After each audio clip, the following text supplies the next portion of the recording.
Bonjour à tous et à toutes. Je suis vraiment ravie de pouvoir inaugurer ce nouveau forum de la famille avec vous, là, en me joignant à vous via la visio. C'est vrai que c'est très pratique et merci beaucoup à Laurette et Anne qui sont aux commandes de cette visio, en espérant que la technique ne nous trahira pas, mais je suis sûre que ça va très bien se passer.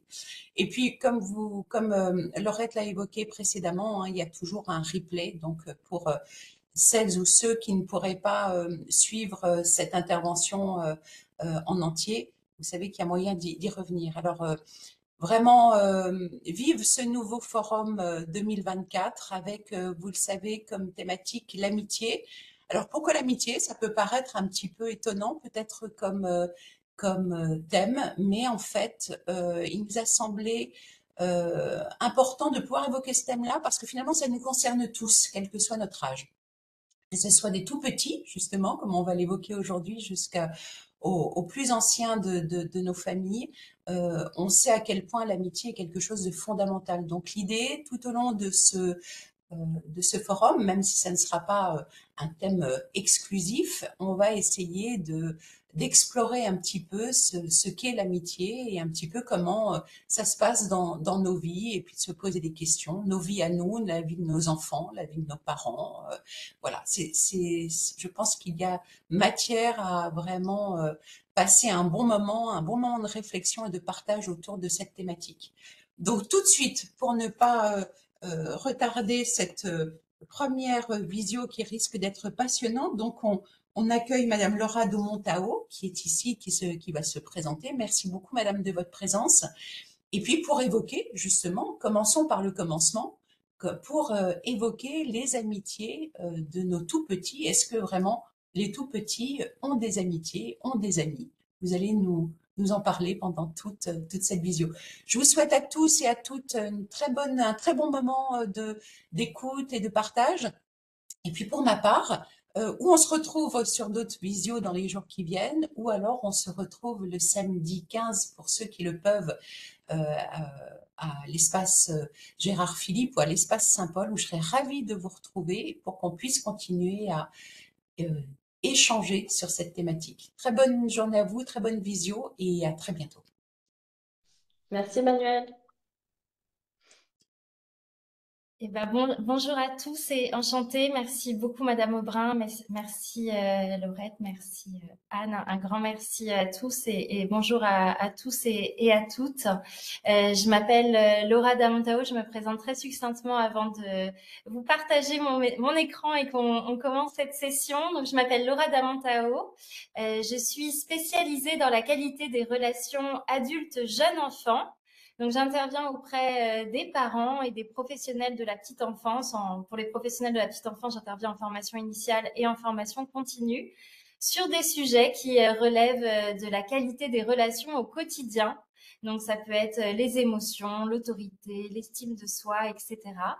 Et puis, en parallèle de cette activité, je réalise une thèse de doctorat en sciences de l'éducation et de la formation. Et je cherche à savoir si une formation au développement des compétences émotionnelles des enseignants en maternelle aide à améliorer la relation qu'ils vivent avec les élèves qu'ils considèrent difficiles. Et dans ce cadre-là, je fais partie de l'Observatoire du bien-être à l'école. Voilà, très succinctement pour mon activité. Et puis, je vous propose qu'on commence tout de suite. Donc, je vais vous partager mon écran. Donc, on se retrouve aujourd'hui pour ce thème, les tout petits ont-ils des amis? Alors, pour construire cette présentation, je me suis appuyée sur différentes sources, aussi bien l'organisme APECOM, qui est un organisme de formation auprès duquel je me suis formée, qui s'appuie sur les neurosciences et la psychologie humaniste et qui ont conçu leur présentation à partir. Ces présentations ont été conçues par une médecin et une psychologue. Je me suis appuyée aussi par des articles publiés sur le site des professionnels de la petite enfance et sur trois ouvrages scientifiques qui ont été écrits par des chercheurs et des psychologues que j'ai mis ici. Alors, je vous propose de commencer un petit peu par cette question. À quel âge l'enfant commence-t-il à nouer des relations avec d'autres enfants? Alors, je me permets de préciser que tout ce que je vais évoquer ensuite, ça concerne des moyennes. C'est-à-dire que bien sûr qu'il y aura toujours des enfants où ce sera pas exactement le cas pour eux, et c'est normal puisque les chercheurs étudient à chaque fois des échantillons et ils font la moyenne de ce qu'ils constatent sur ces échantillons. Et a fortiori, il y a toujours du coup des enfants qui ne sont pas dans cette moyenne. Donc c'est important aussi de le préciser. Aujourd'hui, les chercheurs considèrent que entre 2 et 3 ans, en moyenne, les enfants commencent à interagir pendant les moments jeux avec d'autres enfants. C'est vraiment la première période où on note ce début d'interaction qui est permis par différents développements neurologiques du cerveau. Le premier qui est le développement moteur, puisque l'enfant, dans cette période de la vie, a commencé à pouvoir marcher, à pouvoir se saisir des objets. C'est également une période où il commence à avoir développé ses habiletés langagières, à pouvoir échanger du coup avec d'autres enfants.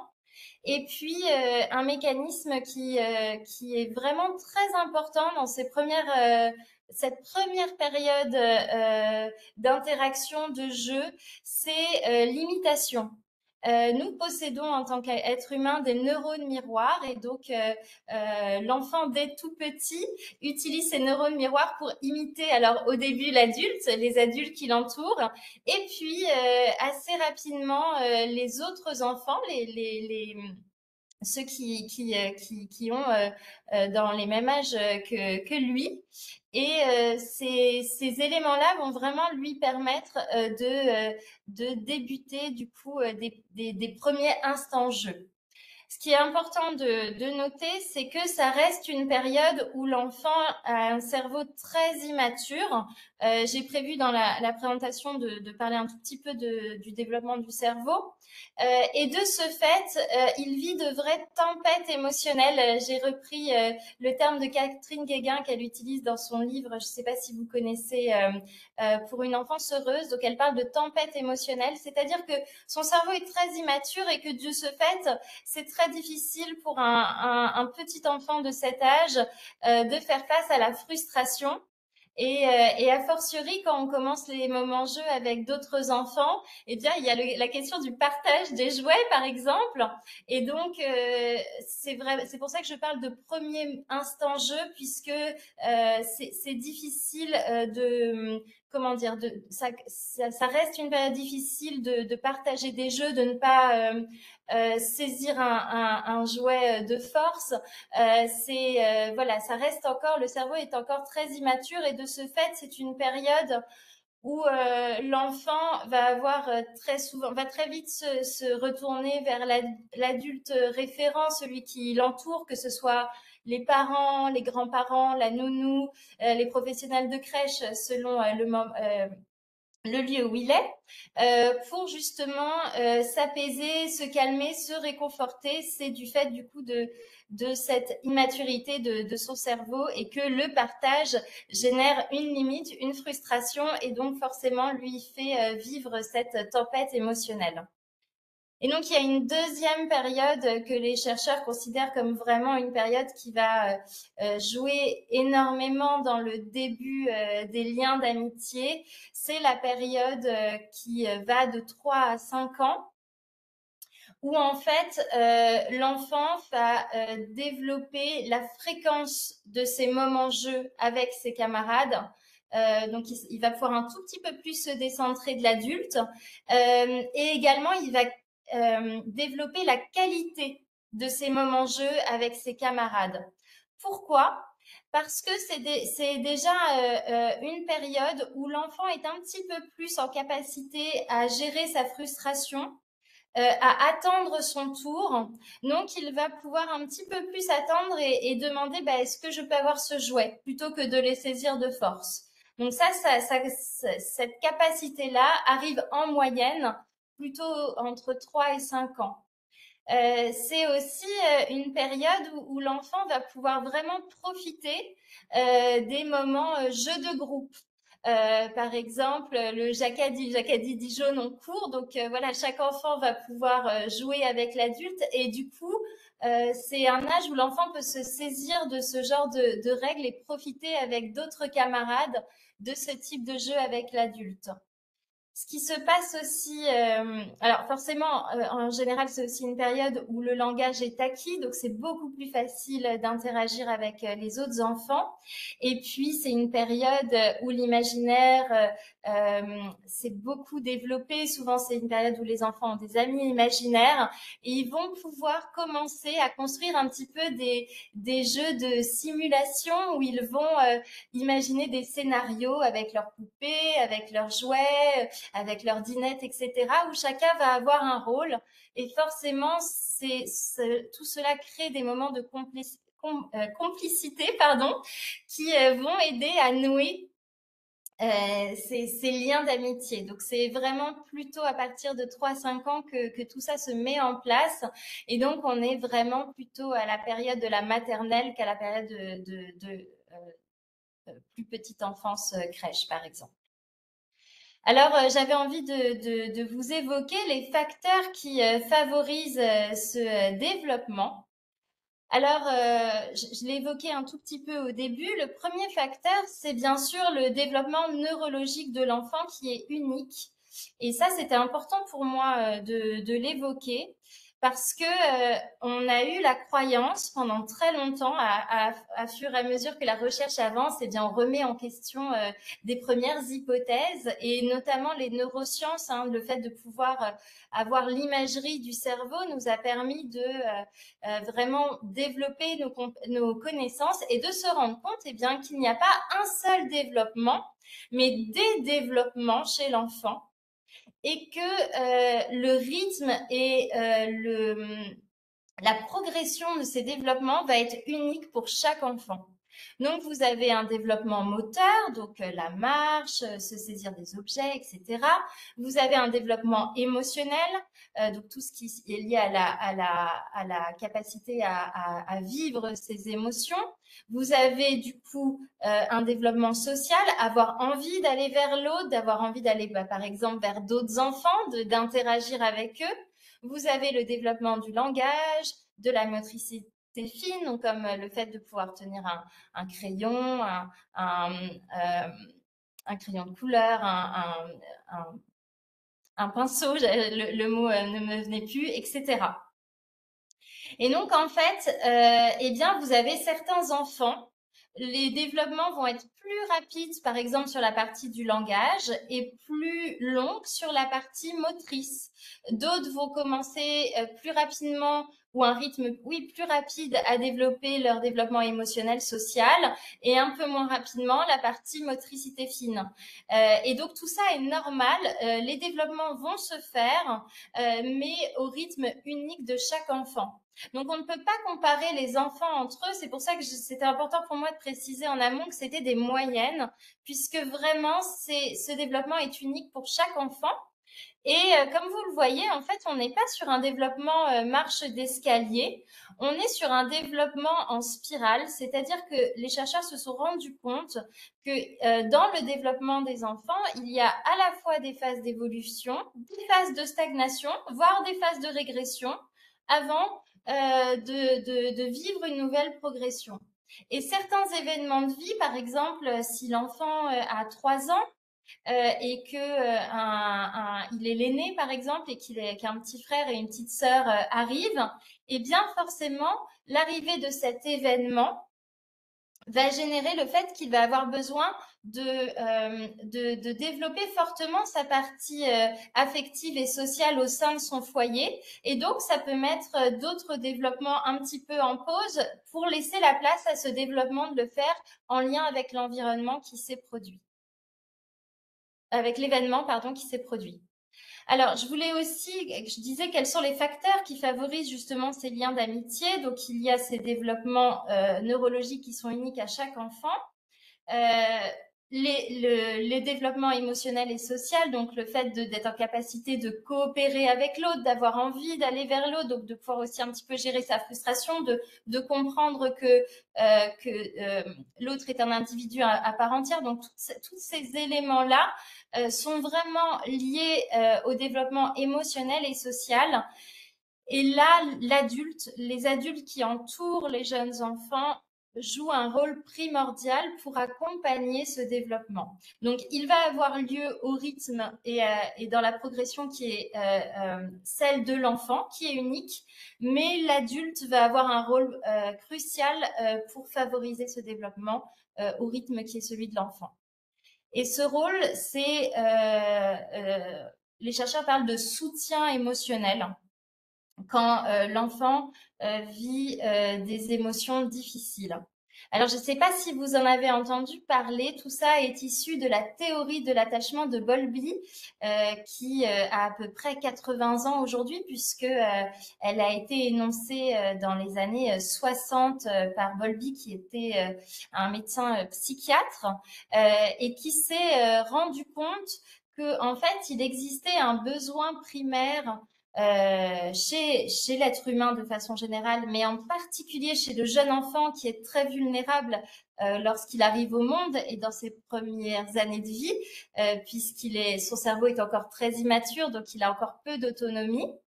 Et en fait, il s'est rendu compte que du coup, l'enfant, lorsqu'il vit des émotions difficiles, il va chercher la protection de l'adulte, son réconfort. Il a besoin d'être rassuré, réconforté par les adultes qui prennent soin de lui quand il vit des émotions difficiles. Et en fait, ce que s'est rendu compte, du coup, tous les chercheurs, donc c'est vraiment des recherches qui ont eu lieu sur 80 ans et qui à chaque fois produisent les mêmes résultats, d'où le fait que même si on est en sciences sociales, on considère que c'est une théorie qui a beaucoup de valeur, les résultats restent similaires malgré les années qui passent, et elle continue à être confirmée, y compris par de nouveaux protocoles de recherche, comme celui de nouveaux champs de recherche, pardon, comme celui des neurosciences. Et en fait, la capacité des adultes qui prennent soin de l'enfant, donc les parents, les grands-parents, les nounous, les professionnels de crèche, par exemple, quel que soit le mode de garde et le moment enfin, la personne qui garde l'enfant, c'est vraiment important effectivement qui prodigue ce réconfort et ce soutien. Et en fait, et ça va vraiment aider l'enfant. Le fait d'avoir vécu ce réconfort et ce soutien dans ces moments de difficulté émotionnelle, paradoxalement, en fait, ça va l'aider ensuite à créer cette envie et ce lien social à l'autre et aux autres enfants. Donc, il y a vraiment un lien entre les deux. Et les chercheurs utilisent l'image du porte-avions. Ils expliquent en fait que ce système d'attachement, c'est comme si l'adulte qui prenait soin de l'enfant était un porte-avions et l'enfant est du coup un petit avion. Et en fait, dans les moments où l'enfant se sent, et donc l'enfant aime explorer, mais dans les moments où il se sent en difficulté, eh bien, il a besoin de se dire qu'il va pouvoir se poser sur le porte-avions pour être rassuré. Donc, c'est un exemple qui peut arriver régulièrement si on arrive avec notre jeune enfant, je dis n'importe quoi, chez une cousine que l'enfant découvre pour la première fois, il connaît pas le lieu, il découvre le lieu et puis potentiellement les adultes qui s'y trouvent. Eh bien, ça va être au début, l'enfant va avoir besoin de rester proche de son parent ou de ses parents pour être rassuré. Donc, il se pose clairement sur le porte-avions. Et à partir du moment où il se sent rassuré, eh bien, il va commencer à pouvoir aller vers les autres adultes, à aller jouer, à commencer à explorer le lieu parce que ça y est, il est rassuré et donc il va partir découvrir. Et donc ça, c'est ce qu'on appelle le système d'attachement, qui est présent chez du coup adultes et jeunes enfants. Donc le fait d'avoir besoin d'être rassuré et protégé. Et lorsque l'on se sent rassuré et protégé, eh bien, à ce moment-là, va arriver le système d'exploration. Donc, les deux ne peuvent pas, ils existent en nous, mais ils ne peuvent pas être déployés en même temps. quand l'enfant se sent rassuré, alors il peut partir explorer. Et donc partir explorer, si on revient, donc ça peut être pour tout et n'importe quoi, mais si on revient sur nos liens d'amitié, eh bien c'est aller voir les autres enfants qui sont dans la pièce, les autres jeux et commencer l'interaction. Mais avant tout, l'ingrédient pour cela, c'est vraiment d'avoir eu ce côté réconfort, protection au moment où l'enfant se sentait insécurisé. Et donc, on a vraiment cette image du petit avion qui peut être sur son porte-avions. Et lorsqu'il est rassuré, il peut décoller, il peut aller nouer du coup des nouvelles relations. Et donc ça, c'est vraiment extrêmement important pour permettre cet élan, ce développement-là qui du coup est lié au développement affectif et social du jeune enfant.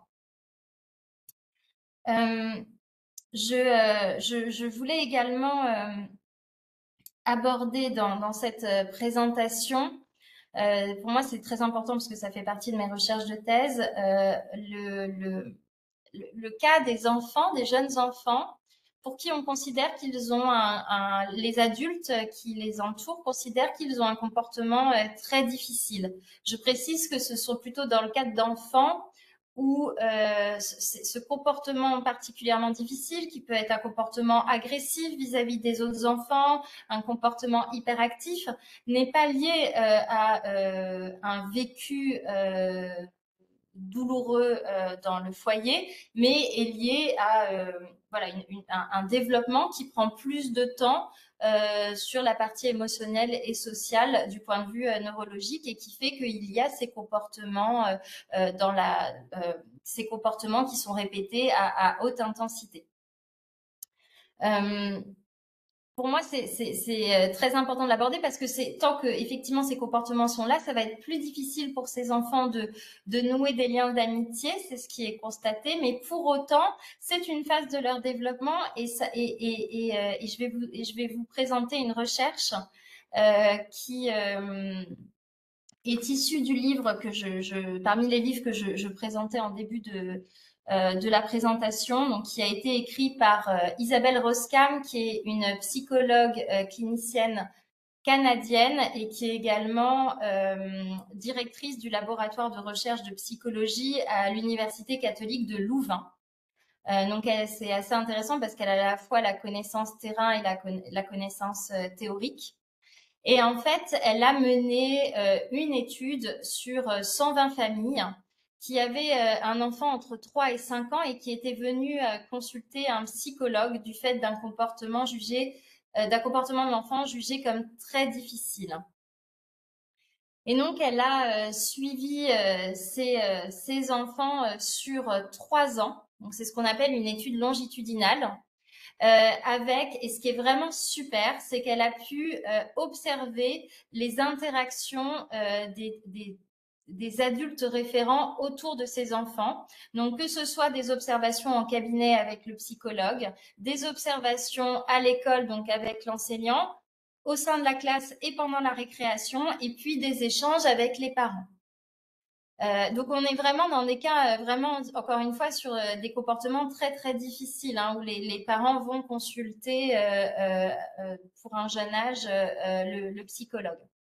Et bien en fait ce qu'elle constate, enfin ce que les résultats donnent, c'est que les enfants pour qui, sur ces 3 ans, le comportement a évolué positivement, c'est-à-dire que les comportements difficiles se sont apaisés et des comportements de coopération, d'empathie se sont développés, eh bien, ça a été systématiquement lorsqu'au moins un des 3 adultes, que ce soit le psychologue ou l'enseignant ou le parent, a considéré que l'enfant n'était pas difficile.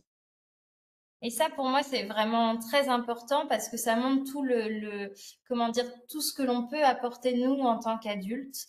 Et je ne sais pas si vous en avez entendu parler, c'est justement l'effet Pygmalion. C'est quelque chose qui est constaté depuis un certain temps. C'est le fait que la croyance qu'un adulte a sur un enfant et les mots, du coup, qui vont aller avec cette croyance vont générer le réel.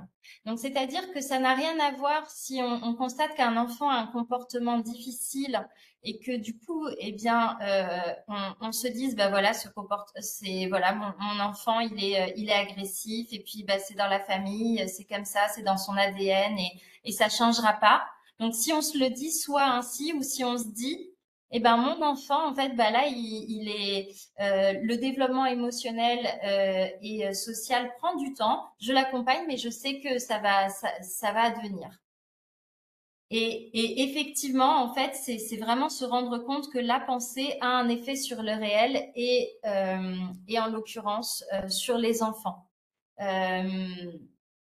Donc on l'explique pas, hein, on ne sait pas pourquoi, mais on le constate. C'est la même chose que vous savez lorsque on parle d'effet placebo sur un tout autre champ de recherche qui est celui de la médecine. Lorsque on constate que lorsque on prend un placebo, mais que l'individu croit qu'il s'agit d'un médicament, le fait de le croire va générer dans un certain pourcentage de cas sa guérison, alors même que ce n'était pas un médicament, c'était un placebo. Et donc vraiment, on constate la même chose de l'impact du regard de l'adulte sur le jeune enfant dans son développement. Et donc c'était voilà, je voulais finir cette présentation avant les questions pour dire vraiment toute l'importance du regard et des mots que l'on porte sur un enfant pour aider son développement. Voilà, c'est absolument primordial. En tout cas, les recherches ne cessent de le montrer. Voilà, je vous remercie pour votre écoute. Voilà, je ne sais pas si vous avez du coup des remarques, des questions. Alors, on n'a aucune question sur le chat, mais donc je laisse la possibilité à tout le monde de réactiver son micro pour poser des questions. Je rebondis sur ce que vous avez dit par rapport au temps d'adaptation dont les enfants ont besoin quand ils arrivent, et du coup l'idée du porte-avions quand ils arrivent dans un nouveau lieu, dans un nouvel espace.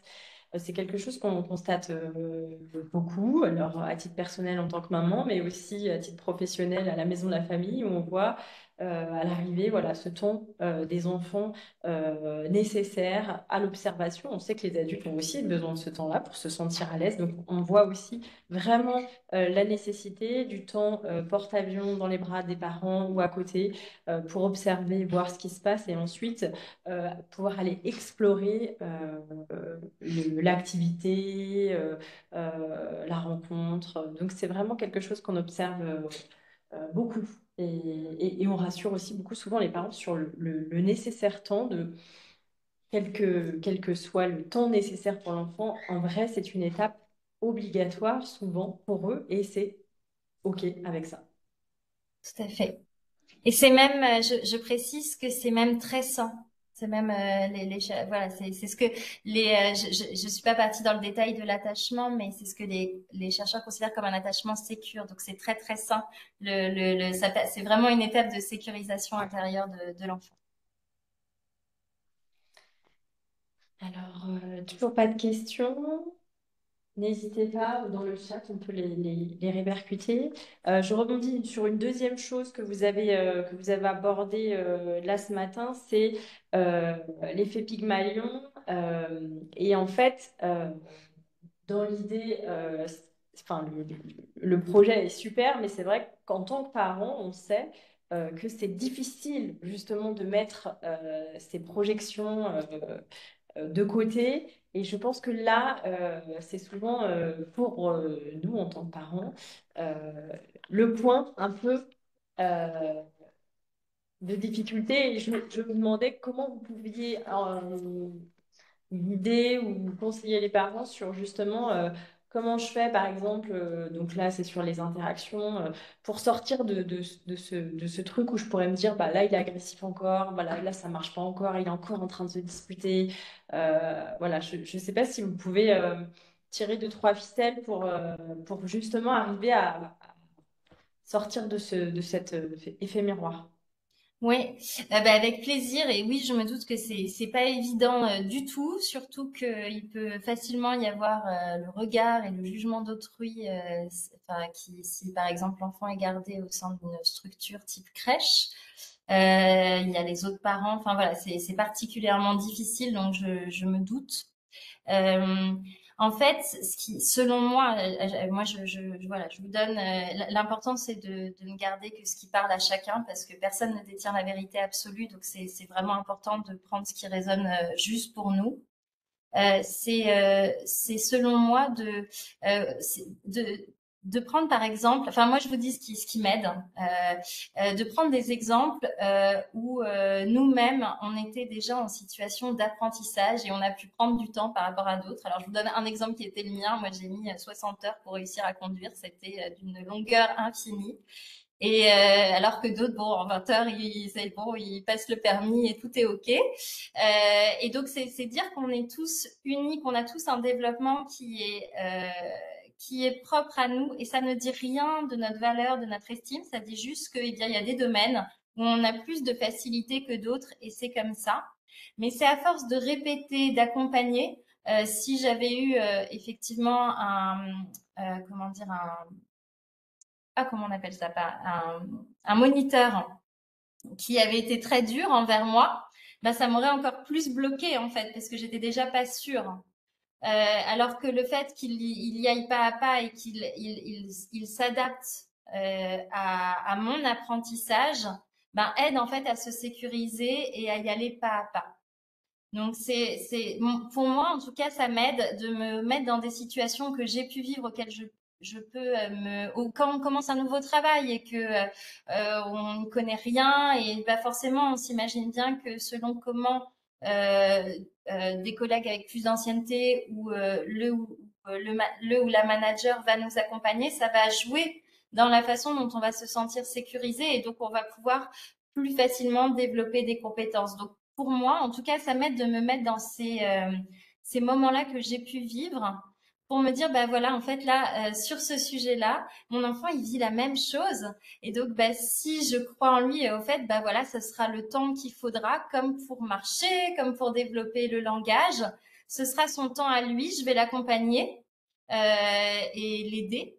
Et à terme, il y arrivera. Et voilà, mais ce temps-là, par contre, je ne le maîtrise pas. Je suis pas en maîtrise du temps, je suis en maîtrise de l'accompagnement et de pouvoir adapter étape par étape. Je dis pas que c'est facile parce que quand ça touche nos enfants, c'est voilà. Mais pour moi, voilà, se référer à des choses que j'ai pu vivre m'aide du coup voilà. Après, je sais pas si, n'hésitez pas aussi si vous avez vécu des choses et que vous les partagez. C'est aussi super les partages, les tips des uns et des autres. Euh, voilà. En tout cas, ce qui compte vraiment, c'est de se dire que la situation d'aujourd'hui n'est aucunement le reflet du futur. Et ça, c'est important.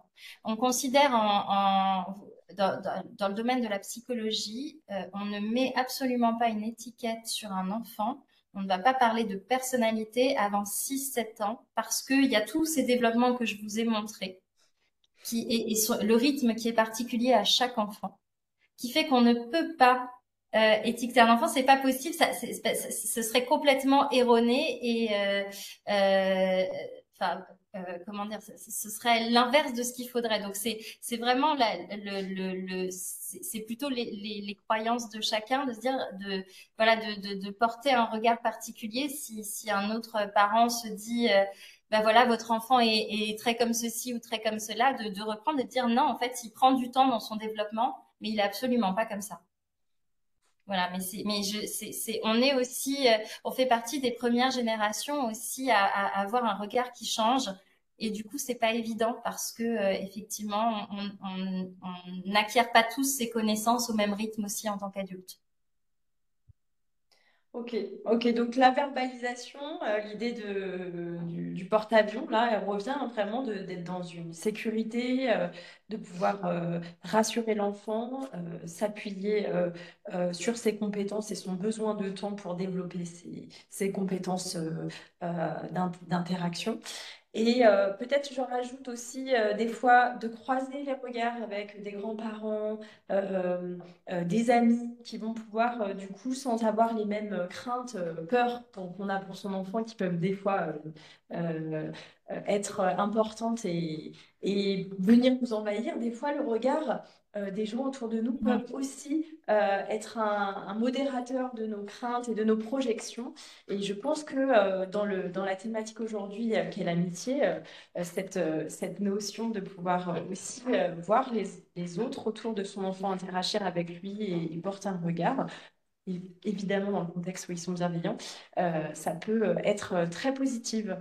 Il y a Madame Aubrin qui souhaite prendre la parole et qui a levé la main, donc je vous laisse intervenir. Merci beaucoup. Oui, j'avais une question. Moi, j'aimerais savoir à partir de quel âge on peut estimer, dans le développement de l'enfant, à partir de quel âge on peut estimer qu'il conscientise un petit peu cette amitié de la, c'est-à-dire, on va le développer un petit peu tout au long de cette semaine et de ce samedi, c'est que quand on parle d'amitié, il y a aussi une notion de réciprocité. Est-ce que à un moment, justement, chez les tout petits, on est, alors, vous l'avez bien évoqué, on est dans la découverte hein, de l'autre, etc., l'effet miroir, tous ces aspects-là. Mais quand est-ce que il y a un moment où on peut parler justement du début de cette réciprocité, c'est-à-dire que l'enfant, le tout petit, comprend que l'autre aussi a un regard finalement bienveillant ou en tout cas une volonté de partager avec lui. Quand est-ce que ça intervient à peu près ça? Oui, alors encore une fois, hein, c'est des moyennes, mais grosso modo, c'est vraiment entre 4-5 ans. À partir de 4-5 ans, l'enfant commence, hein, c'est vraiment des débuts, mais commence à prendre conscience que l'autre a comment dire, des vécus émotionnels propres, des désirs propres. Il y a un décentrage de l'enfant, une compréhension que l'autre a un vécu qui est différent du sien. Mais alors, c'est très inconscient, hein, bien sûr, à cet âge-là, mais c'est pour ça qu'il y a un début de capacité aussi à coopérer, à attendre son tour, à laisser l'objet, être en capacité de demander l'objet, etc., de jouer différents scénarios, différents rôles, parce qu'il y a un début de compréhension, justement, que l'autre est un individu différent de lui. Donc, il y a vraiment ce côté de se décentrer. Après, pour la partie plus, comment dire, plus la partie conceptuelle, donc sortir de la partie instinctive, inconscient, qui a vraiment un rôle énorme dans la petite enfance, c'est plutôt en moyenne autour de 6-7 ans. Parce que, en fait, il y a deux grandes phases de développement neurologique de l'enfant. La petite enfance qui va de 0 à 6-7 ans et la deuxième période qui est l'adolescence.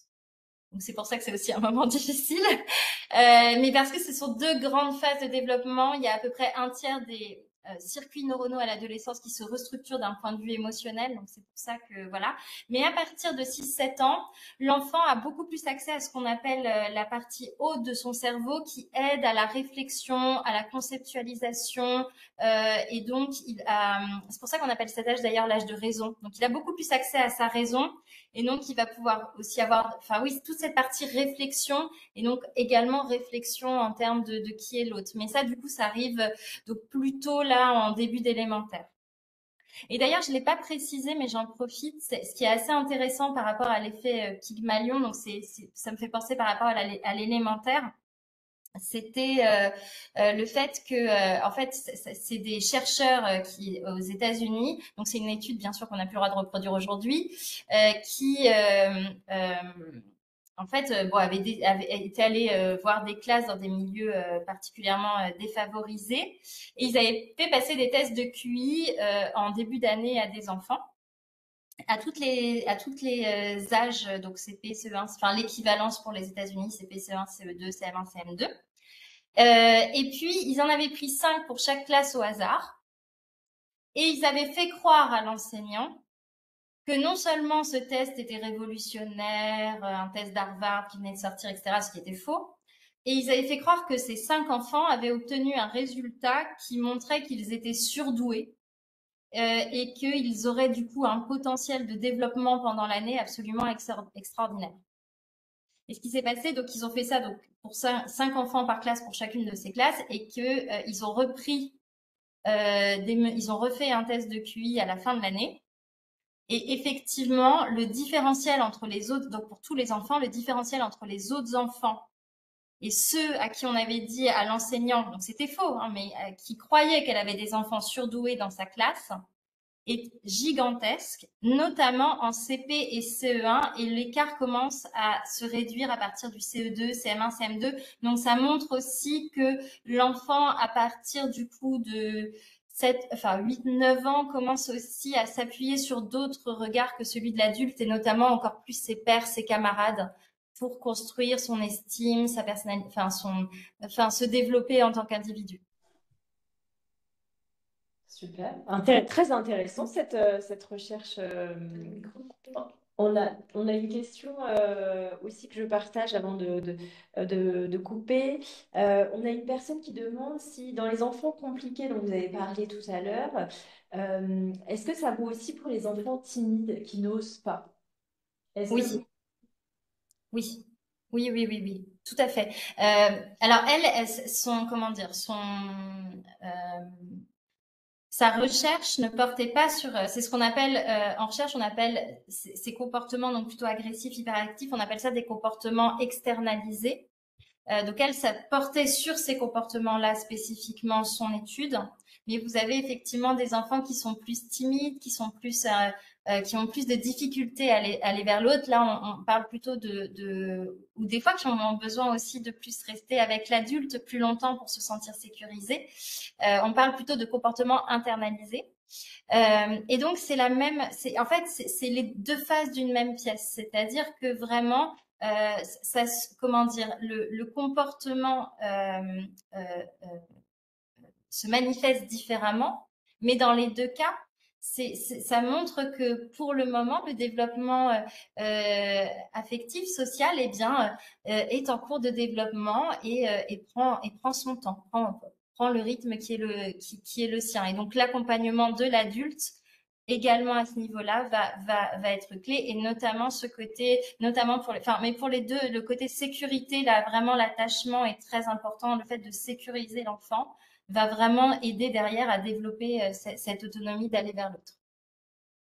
Et ce qui est important aussi, ce que je tiens à dire, c'est que vous savez, il y a Boris Cyrulnik qui a permis de faire connaître ce concept en France de la résilience. Donc, ce qui est aussi très important, c'est que, y compris nous adultes, hein, on peut avoir nous adultes, on peut s'être développé en ayant, où ce soit particulièrement difficile d'aller vers l'autre. Parce que voilà, on s'est développé pour X et Y raisons dans notre parcours de vie de l'enfance avec ce parcours-là. Et ce qui est important, c'est aussi de se dire qu'on peut se changer à tout âge. Nos circuits neuronaux peuvent changer. Donc bien sûr, ils changent à un rythme beaucoup plus rapide dans la petite et dans l'enfance.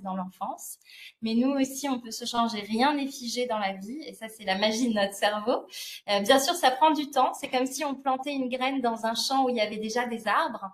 Eh bien, ça va pas produire des plantes immenses dans la seconde. Ça prend du temps, le changement. Mais on peut changer à tout âge, et bien sûr, un jeune enfant, y compris du coup quand c'est un petit peu plus difficile d'aller vers les autres. Ok, super.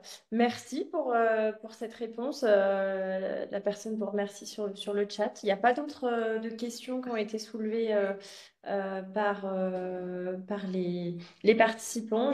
Voilà, je le redis, vous pouvez profiter sur la chaîne YouTube de la ville du replay pour ceux qui le souhaiteraient. Est-ce que vous voulez rajouter quelque chose, un élément pour conclure? En tout cas, on a beaucoup de remerciements qui arrivent sur le chat. Oui, je les vois. Je vous remercie beaucoup. C'est voilà, avec grand plaisir.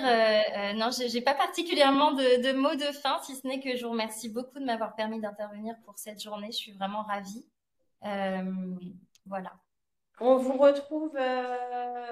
retrouve jeudi pour une autre visio autour du thème des parents solo.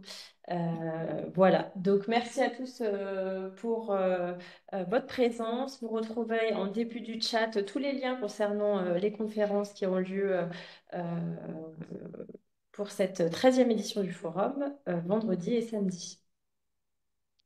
Merci beaucoup. Belle journée à chacun et chacune.